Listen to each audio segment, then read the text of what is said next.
교육행정위원회 소속 국민의힘 평택 출신 김근용 의원입니다. 오늘 제가 이 자리에 선 것은 결코 가벼운 비판이나 형식적인 지적을 하기 위함이 아닙니다.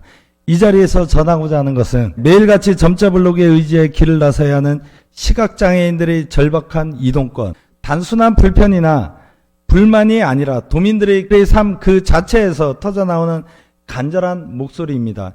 저는 오늘 이 목소리들을 대신해 도지사님과 교육감님께 분명히 전하고자 합니다. 네, 지사님, 두 번째 이렇게 도정 질문을 하는 것 같습니다. 네. 지사님과 정말 경기도를 걱정하고 도민을 걱정하는 그런 마음으로 가볍게 토론하고자 하는 의견을 나누고자 하는 내용으로 준비를 했습니다. 감사합니다. 예, 같이 좀 고민해 주시고 생각을 좀 해주시기 부탁드리겠습니다. 먼저 지금 우리가 흔히 볼 수 있는 점자 블록에 대해서 좀 말씀을 드리고자 합니다. 지금 보면 우리 국민권익위에 접수된 장애인 편의시설 관련 월별 민원 추이를 보면 계속해서 증가하는 걸로 나와 있습니다. 민원의 사례들을 보면요, 인도에 횡단보도가 없는데 점자 블록만 있는 경우, 그리고 시각장애인은 끝에 블록이 없으면 도로에 나갈 수가 없습니다. 근데 점자 블록이 철거되어 있는 그런 것도 있고, 그리고 점자 블록이 막혀져서 더 이상 나갈 수 없는 그런 길들도 많이 있습니다. 결국 이런 문제는 우리 장애인들의 이동권을 넘어서 생존과 관련된 부분이라고 저는 생각을 합니다. 지사님 동의하시나요? 네, 동의합니다. 네. 그래서 점자 블록을 집중적으로 한번 이 우리 광교 청사 주위로 한번 살펴봤습니다. 지금 보면 점자 블록이 두 가지로 되어 있습니다. 점형 블록과 그 다음에 선형 블록 두 가지로 되어 있는데, 점형 블록 같은 경우에는 쉽게 얘기해서 그곳에서 멈춤 또는 방향을 바꾸거나 이런 용도로 주로 쓰입니다. 그리고 선형 블록 같은 경우에는 방향 유도를 하는 그런 용도로 쓰입니다. 근데 이런 것들이 어떻게 설치되어 있나 한번 봤습니다.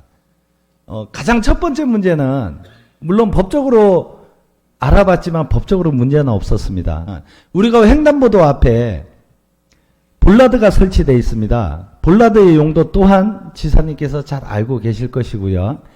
근데 볼라드가 설치되어 있는데 이 볼라드는 보행자의 안전을 위해서 우리가 법적으로 설치를 하도록 되어 있습니다. 지금 그리고 그 설치 기준도 마련되어 있습니다. 근데 문제는 볼라드와 함께 설치되어 있는 이 점자 블록이 제가 봤을 때는 굉장히 좀 문제점이 많은 걸로 지금 파악을 하고 있습니다. 간단하게 말씀드릴게요. 볼라드가 있으면은 점자 블록이 볼라드를 넘어서 횡단보도 쪽에 스톱 블록이 만들어져 있는 데가 있고요.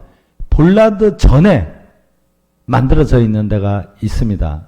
일반적으로 생각하실 때 지사님께서는 어느 쪽이 맞다고 생각을 하십니까? 글쎄요, 제가 이 점자 블록에 관심이 많은데 막상 이렇게 말씀을 보니까 그 앞쪽, 그러니까 이 볼라드 네네. 앞쪽에 설치되어 있는 데도 있고 뒤쪽에 설치되어 있는 것도 있고 혼재되어 있습니다. 이것이. 그러면 우리가 일반적으로 생각할 때 볼라드는 보행자의 안전을 위해서 만들어 놨는데, 볼라드 앞에 시각장애인이 사용을 하는 점자 블록이 설치되어 있다면 시각장애인은 볼라드 앞쪽에 서서 기다리고 있겠죠. 그렇습니다. 예, 그렇다면 이분들의 안전이 보장이 됩니까? 우리가 상식적으로 생각할 때는 보장이 안 되죠. 너무나 위험한 상황에 어찌 보면 목숨을 내놓고 서 있는 겁니다. 거기에. 그렇지만 이거는 법적으로 문제는 없더라고요. 이런 경우가 우리 광교 주변에도 많이 있습니다. 우리 지사님을 비롯해서 공직자분들도 마찬가지시고 한번 길을 걷다가 유심히 한번 보십시오. 이 횡단보도가 있는 교차로라든지 이런 데 보면 정말로 신기하게도 이런 부분이 일괄적으로 통일되어 있지 않고 그 볼라드 안쪽 또는 바깥쪽 이렇게 혼재해서 설치되어 있는 경우가 여럿 있으니까 정말 어떤 게 바른지 좀 한번 확인을 알겠습니다. 좀 해봐야 될 것 같습니다. 볼라도 앞쪽이면은 거의 차도 쪽에 이 점자 블록이 있다는 뜻 아닐까요? 네, 그렇습니다. 그런 게 실제로 많이 있습니다. 통일되지 않고 다 그렇게 나눠져 있습니다. 그리고 또 하나 보시면 이 그림을 봤을 때 우리 시각장애인은 어느 쪽으로 가야 될까요? 빨간 선이 점자 블록 앞에 섰을 때 시각장애인이 이동해야 될 방향입니다. 점자 블록이 이렇게 설치되어 있습니다. 실제로 보시면은. 근데 횡단보도 위치는 방향이 다르죠. 시각장애인이 횡단보도를 건너려고 서 있다가 횡단보도로 안 가고 못 가고 도로로 지금 방향을 그렇게 가게끔 돼 있습니다. 조금 더 우리는 어쩌면 법적인 요건을 갖추기 위해서 형식적으로 점자 블록을 설치하고 정말로 시각장애인을 위한 이런 배려나 아니면 그분들의 입장에 서서 설치한 것은 전혀 제가 볼 때 보이지가 않습니다. 그래서 이런 부분 좀 점검해야 될 필요가 있을 것 같고요. 이것은 경기도 이동편의기술지원센터에서 제공한 우리 장애인들의 이동 편의를 위한 법과 그 다음에 경기도의 조례가 있음에도 불구하고 그 기준에 미치지 않는 그런 사례들이 많이 있었습니다. 점자 블록이 미설치되어 있었다든지 아니면 버스 정류장에서 휠체어가 돌 수 있는 공간 확보가 안 되고 그 다음에 층이 너무 높아가지고 그 연석의 높이가 18cm에서 22cm 이렇게 법적으로 돼 있음에도 불구하고 지금 27cm인 이런 것도 있었고요. 그리고 음향신호기 높이에 조명 블록이 설치되어 있는데 이것도 너무 낮게 설치되어 있습니다. 법적 기준에 맞지 않게. 대기 공간에 횡경사가 너무 심해가지고 휠체어가 서 있기가 힘든 경우도 있었고요. 그리고 버스 하차하는 버스 정류장이나 어떤 나무나 또는 다른 장애물로 인해 가지고 버스 타기가 어려운 이런 공간도 다수 있었습니다. 이런 것들 전체적으로 좀 우리가 좀 전수조사를 해서 시급하게 좀 보강을 해야 되지 않겠나. 지사님 지금까지 좀 어떤 생각이 드셨습니까? 예, 우선 우리 김근영 의원님께서 이렇게 구체적으로 그 문제점과 또 대안까지 제시해서 정말 감사드리고요.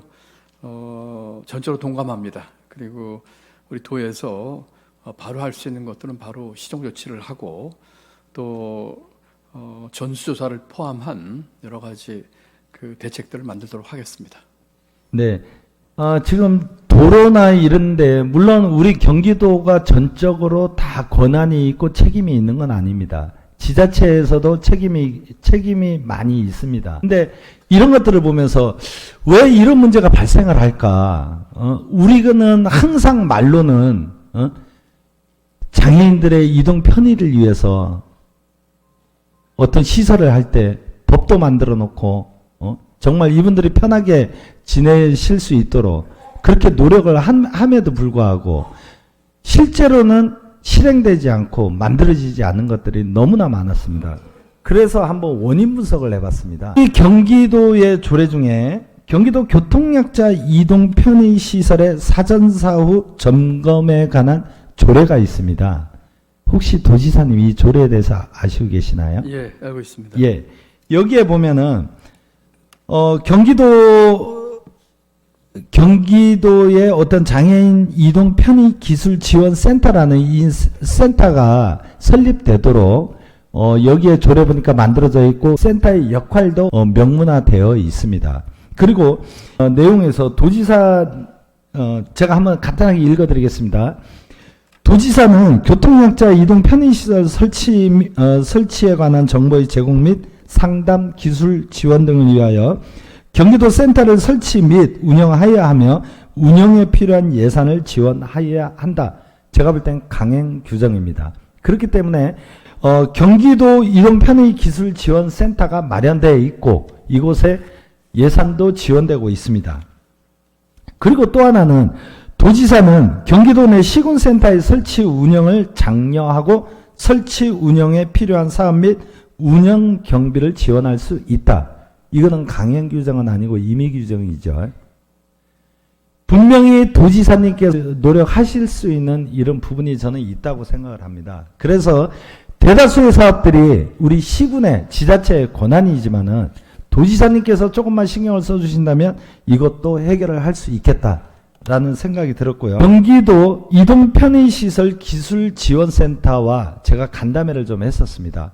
이곳에서 하는 얘기는 한정된 인력으로, 그리고 어떤 도로를 설치하거나 어떤 공공건물 이런 것들을 설치할 때 본인들한테 사전사후, 그러니까 사전에 어떤 기술 지원을 요청을 하고 의논을 하고, 그리고 이것이 맞는지 상담을 하고 이런 부분을 한다고 합니다. 하지만 강행 규정이 아니고 법적으로 이것이 의무화되어 있지 않았기 때문에 100%다 하질 않는답니다. 하지 않아도 이거는 어쩔 수 없다고 이야기를 하더라고요. 이런 의논, 사전에 이런 것들을 우리가 설계를 이렇게 하는데 이거에 대해서 검토를 좀 해주십시오 하고 들어오면은 경기도 이동편의기술지원센터 여기에서는 최선을 다해서 한정된 인력으로 지원을 해주신다고 하더라고요. 근데 우리가 상식적으로 생각할 때 31개 시군에서 이런 내용들이 다 들어온다면 이곳에서 처리할 수 있을까요? 없겠죠. 시군에서 신청도 많이 안 하고, 그리고 하더라도 여기에서 인력의 부족으로 부족한 부분이 있다고 말씀을 주셨습니다. 이동 편의시설 설치를 할 때 사전 점검을 이행한 지역과 미이행한 지역에 이런 이제 편의시설의 적정 설치율을 한번 살펴봤더니 미진행한 지역은 59%만이 적정하게 설치가 되어 있다. 나머지는 41%는 부적절하다. 이렇게 판단이 됐고요. 사전 점검을 진행한 지역, 여기에는 적정 설치가 98%까지 나왔습니다. 이 자료를 보면서 제가 느낀 거는 우리가 조례에 나와 있는 대로 좋은 조례를 만들어 놓고도 이거를 제대로 활용을 하지 못하는 거나, 반드시 우리 이동편의시설 설치를 할 때는 이것에 대한 사전점검은 반드시 이루어져야 되겠다. 사전점검을 하기 위해서는 어떻게 해야 될까? 한 가지 방법이 지금 우리 조례에 나와 있는 대로 시군에 전체적으로 지금 현재 몇 군데 시군에서 지금 경기도에 지원을 했답니다. 설치를 하겠다고. 그러면 경기도에서 지원을 좀 해달라. 이렇게 요청도 했고. 근데 현재 예산의 문제로 조금 걸림돌이 좀 있는 것 같습니다. 도지사님께서는 먼저 이 지원센터를 설치하고자 하는 시군에는 좀 적극적으로 지원을 해주시고, 저는 좀 넓게는 31개 시군에서 이런 지원센터가 다 설치가 돼서 정말로 우리 사회가 장애인들과 함께 편하게 살 수 있는 그런 시설로 탈바꿈하기를 진정으로 좀 바라고 부탁을 드리겠습니다. 지사님께서는 장애인과 비장애인 함께 잘 사는 세상 꼭 만들겠다. 이 약속 꼭 지켜주시기 바랍니다. 예, 의원님 고맙습니다. 아주 너무 좋은 말씀을 해주셔서 감사드리고요. 괜찮으시다면 제가 짧게 제 의견을 말씀드리겠습니다. 네네. 경기도가 장애인 정책에 대해서 정말 진심입니다. 그런데 그 말씀하신 것처럼 구체적인 정책에 있어서 그 민감성이 떨어지는 부분이 있는 건 틀림없는 것 같아요. 그래서 오늘 잘 말씀해 주셔서 반영을 하겠고요. 이용 편의시설 기술지원센터는 지금 도에 그 도센터 하나가 있고 출장소 4개 있고 그다음에 광역 시도로는 최초로 3개 시군에 지금 설치가 되어 있는데 이것을 3개 권역으로 해서 31개 시군을 다 커버하도록 그렇게 바꾸는 걸 좀 추진 중에 있고 사전 점검과 논의는 그렇게 하는 방향으로 하도록 하겠습니다. 그리고 31개 시군에 우리가 모니터링단을 이제 구성을 하거든요. 이동 편의에 대해서 그것도 차질없이 진행해서 하도록 하겠습니다. 너무 이렇게 좋은 정책 제안을 자세하게 해주셔서 고맙다는 말씀 다시 드립니다. 네, 감사합니다.